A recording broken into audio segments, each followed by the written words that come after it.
नमस्कार सर। नमस्कार sir. Sir क्या नाम है आपका? चैतन्य दीक्षित। चेतन जी, आप कहाँ से हैं? मैं यूपी डिस्ट्रिक्ट हाथरस से आया हूँ। सर, संत रामपाल जी महाराज से नाम दीक्षा आपने कब ली? मैं संत रामपाल जी महाराज से 1 जनवरी 2014 में जुड़ा था सर। सर, संत रामपाल जी महाराज से नाम दीक्षा लेने से पहले क्या आप कोई भक्ति साधना भी करते थे? मैं भक्ति साधना करता था, मैं जारवीर की साधना करता था और गायत्री का जाप करता था, गायत्री मंत्र का। और मैं बहुत ज़्यादा मतलब उपासना करता था। करीब करीब 4-4 घंटे में जो है 3-3 घंटे तक मैं साधना करता रहता था।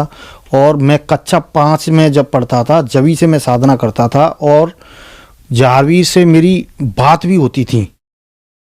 जारवीर एक देव हैं जो राजस्थान में हैं और घुंगा मेड़ी जिनसे बोलते हैं, गोरखनाथ के जो शिष्य रहे हैं, बाबा गोरखनाथ के उनके शिष्य रहे हैं और उनसे मेरी बात भी होती थी।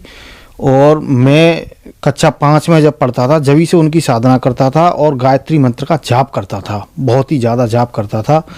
और जब मैं मतलब हाई स्कूल में आया तभी से मुझे अल्सरेटिव कोलाइटिस एक बीमारी होती है वो मुझे हो गई। तो मुझे एसिड बनता था और एसिड इतना भयंकर बनता था कि मुझे उल्टी हो जाती थी। तो डॉक्टर जांच नहीं कर पाए मुख्य रूप से। तो मेरा ट्रीटमेंट, फिलहाल में ट्रीटमेंट हुआ मेरा आगरा डॉक्टर रमेश गुप्ता का। तो वो मुझे गलत दवा दे गए। उन्होंने मेरा टीबी का ट्रीटमेंट दे दिया। टीबी मुझको थी नहीं, तो वो मेरी उससे मेरा अल्सरेटिव ज़्यादा शरीर में मतलब एसिड बनने से अल्सरेटिव कोलाइटिस हो गई।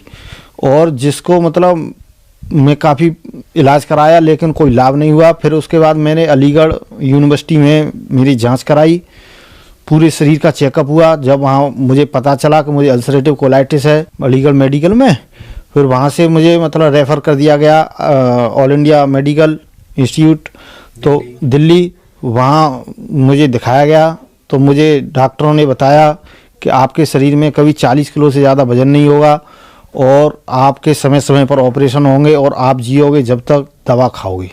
सर, आपके बताए अनुसार आपको एक बहुत गंभीर बीमारी थी और ऑल इंडिया मेडिकल में आपका इलाज भी चल रहा था। तो फिर संत रामपाल जी महाराज की शरण में आप कैसे आए? ऐसा है, मुझे उपासना करने का बहुत ज़्यादा शौक था। मतलब मैं इतनी साधना करता था कि मुझे जब तक मैं रामपाल जी महाराज की शरण में जुड़ा भी नहीं था जब तक मुझे अपने पूर्व जन्मों का ज्ञान हो गया था और ये सोहम शब्द मुझे आने लग गया था। और मैं इसको जानता भी नहीं था कि ये सोहम शब्द है क्या। और मैंने बीच बीच में कई गुरु भी बदले हैं और काफ़ी परेशान रहा इस दरमियान। और एक बार मैं अपनी बहन को लेने के लिए बस स्टैंड गया हुआ था तो वहाँ पर एक भगत जी जो है पुस्तक बांट रहे थे, तो मैं उनसे एक पुस्तक लाया और पुस्तक मैंने तो नहीं पढ़ी, मैंने लाके मतलब पिताजी को दे दी। पिताजी ने पढ़ी और पिताजी उस पुस्तक को मतलब पढ़ करके आश्रम गए। फिर बाद में पिताजी मुझे आश्रम ले करके गए। तब मैंने संत रामपाल जी महाराज से नाम दीक्षा प्राप्त की। सर, संत रामपाल जी महाराज से नाम दीक्षा लेने के बाद आपको क्या क्या लाभ प्राप्त हुए? संत रामपाल जी महाराज से नाम दीक्षा लेने के बाद सबसे बड़ा लाभ मुझे ये प्राप्त हुआ कि मेरी जान बची। सबसे पहले जैसे शरीर में मेरे में जब मेरा अलीगढ़ यूनिवर्सिटी से मतलब रेफ़र किया गया था एम्स के लिए, तब मेरे शरीर में 32 किलो वजन था और आज मेरे शरीर में तुम देख सकते हो कितना वजन है। मतलब मेरे शरीर में आज करीब 76 किलो से ऊपर वजन है। संत रामपाल जी महाराज के कारण, भक्ति विधि के कारण ही है। तब मेरी जान बचाई। और दूसरी बात, मेरे जीवन में एक गंभीर घटना घट गई।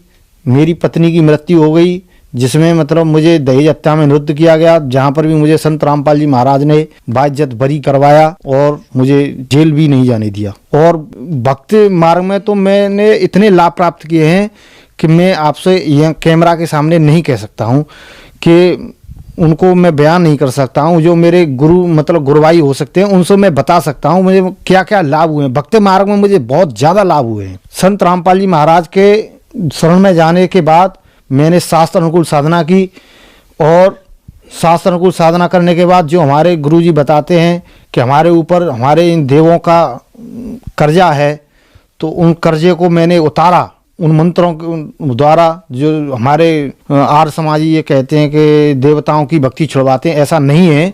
प्रथम मंत्र जो दिया जाता है, रामपाल जी महाराज हमारे जो प्रथम मंत्र जो देते हैं वो केवल देवताओं के ही मंत्र हैं और 7 मंत्र देते हैं, जिसमें 5 नाम देवताओं के देते हैं और 2 नाम परमात्मा के देते हैं, जिसमें हमें 5 नामों की कमाई से हम यहाँ के काल भगवान के जो देवता हैं उनका ऋण उतारना होता है।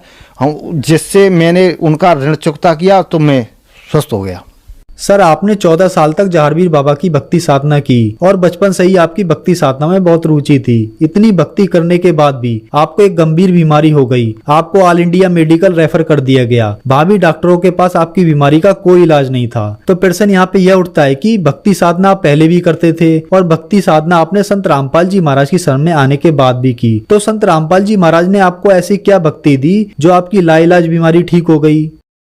ऐसा है भगत जी, मैं आपको पहले ही बता चुका हूँ, संत रामपाल जी महाराज के पास वो मंत्र हैं, शास्त्र अनुकूल साधना है जो संसार में किसी भी गुरु के पास नहीं है।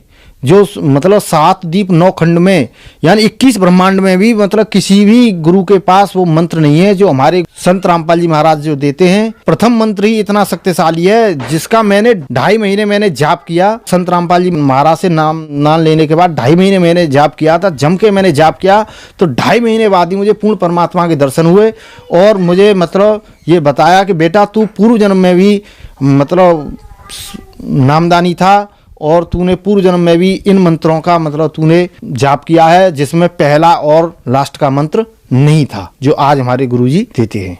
सर जो श्रद्धालु आज आपको टीवी पर देख रहे हैं, आप उनके लिए क्या कहना चाहेंगे? मैं उनसे यही निवेदन करना चाहता हूँ कि सभी पुण्य आत्माएं परमात्मा के सभी बच्चे हैं, वो जल्द से जल्द परमात्मा की शरण ग्रहण करें और आज नहीं तो कल नहीं तो परसों उनको शरण में आना पड़ेगा और वो जितना लेट होंगे वो उतने अपने जीवन में ये समझें केवल कांटे ही बो रहे हैं और उनको आना अवश्य पड़ेगा संत रामपाल जी महाराज की शरण में, जब भी वो इस संसार से पार हो सकते हैं। सर संत रामपाल जी महाराज की शरण में कैसे आ सकते हैं? संत रामपाल जी महाराज की शरण में जैसे साधना चैनल है उस पर प्रोग्राम आता है, उस पर पीली पट्टी चलती है, उसमें नंबर चलते हैं, उस पर कांटेक्ट करिए, वो आपके क्षेत्र के नामदान सेंटर का पता बता देंगे, वहाँ जाकर के आप नामदान ले सकते हैं संत रामपाल जी महाराज के। सर बहुत बहुत धन्यवाद आपका। साहब।